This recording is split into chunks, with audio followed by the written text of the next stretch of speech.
political party Somaliland oo ku jirto waxaan diidayaa 3 meelood in qof waliba ku qasbanaado maxay noo diidayaa 7 urur in la soo saaro 7 xisbi ay noqdaan halkan oo ah Hotel Ambassador ee magaalada Hargeysa waxa kulan saacado badan qaatay ku yeeshay siyaasiyiinta ku midoobay dalada ururdoon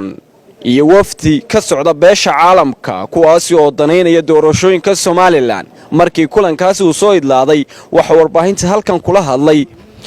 siyaasiyiinta ku midoobay dalada ururdoon waxay sheegeen in kulankaasi uu daaranaa si loo dardargelin lahaa in ururada siyaasaddu waqtigoodii ku furmaan magacaygu waa Cabdi Maxamed Artan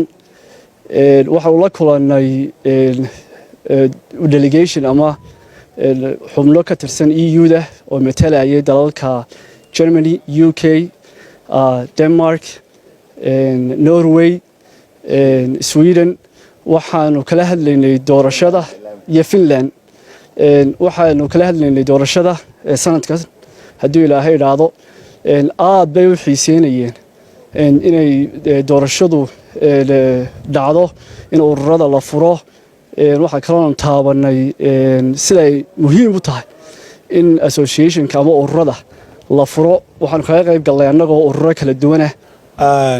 runtii sida Cabdi Saciid sheegay waxa weeye waxaan la kulanay wafdi balaaran bay runtii haayeen oo ka socda dalalka EU-da oo maxaan ku rahdaa ay ugu horeeyaan Jarmalka iyo maxaan ku rahdaa iyo qaar kale way ku jireen Ingiriisku dib ka baxay oo isna uu ku jiray oo maxaan ku rahdaa mas'uulkii cusbaa loo soo magacaabay Somaliland ba ayaa ka qayb ka ahayd iyo garanaysa wadamada Scandinavia ka safiiradoodii baa joogay marka runtii nuxurku wuxuu ahaa in maxaan ku rahdaa qolooyinkaygan maxaan ku rahdaa case-kii bari dhow soo gudbiyay maxkamadda ayay doonayeen inay wax ka ogaadaan case-ka iyo sida ma garanaysa uu dhacay marka waan uga waranay wixii nagu kalifay inaanu case-ka gudbino iyo maxaan ku rahdaa kale warka way hayeen sida ku dhamaaday way hayeen laakiin processkii aan soo maray iyo waxa nagu kalifay iyo hadii badanka leeyahay sida aanu maxaan ku rahdaa hawsha noogu qabsoontay ayaan uga waranay iyo sida aanu doonayno inaanu ma garanaysa fursadan ay ka faa'iideystaan fursadan ay ururada loo furay ummadoo dhan ma aha 24 maaha group of 24 groupkayga waxa la yiraahdaa group of 24 ayuu la baxay inkastoo ay haddana maxaan ku rahdaa ururo kala duwan yihiin haddana groupkii kiiska gudbiyey maxkamadda u gudbiyey ayaa group of 24 aan saa laydin sheegay groupka maanta noo yeedhay inay wax ka ogaadaan fikirka iyaga waxay ahaayeen group isku jira oo European Union oo fara badan runtii Jarmalka, Denmark, Finland, Sweden,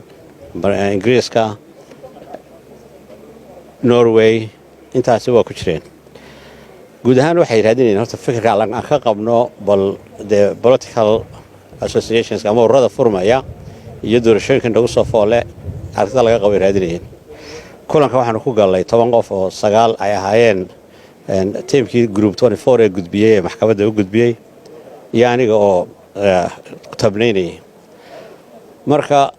guud ahaan waxaanu ka midaysnay horta in sidii maxkamaddu qirtay ururadu ay furan yihiin waqtigii loogu talagalay ee xeer 14/2011 uu go'aamiyay oo 6 bilood ka hor in la bilaabo registrationka taa waa ka midaysanahay fikriyadaha marka la isku daarsanay waxa weeyaan doorashooyinka in lagu soo foolay kala duwan waxaan ka qabno waa tukaan ma furanaysaa tukaan ma furanayo waxaan rabaa political party Somaliland oo ku jirto waxaan diidayaa 3 meelood in qof waliba ku qasbanaado maxay noo diidayaa 7 urur in la soo saaro 7 xisbi ay noqdaan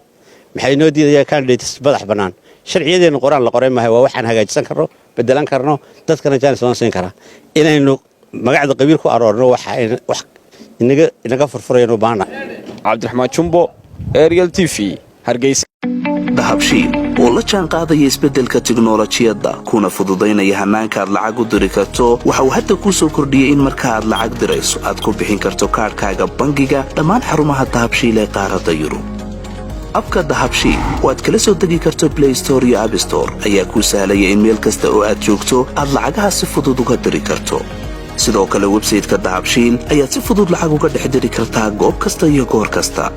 lacag kasta oo aad dirto waxa uu qofkaad lacagta u dirtay sikimo gudahoodu ku helayaa adeegga idahab ee moobilkiisa gacanta waxaa loogu shubi karaa akoonkiisa bangiga dahabshiil amaba waxa uu ka qaadan karaa dhammaan barnaamijyada dahabshiil ee dunida taxalladeeda dahabshiil howlfudaydiyahaaga maaliyadeed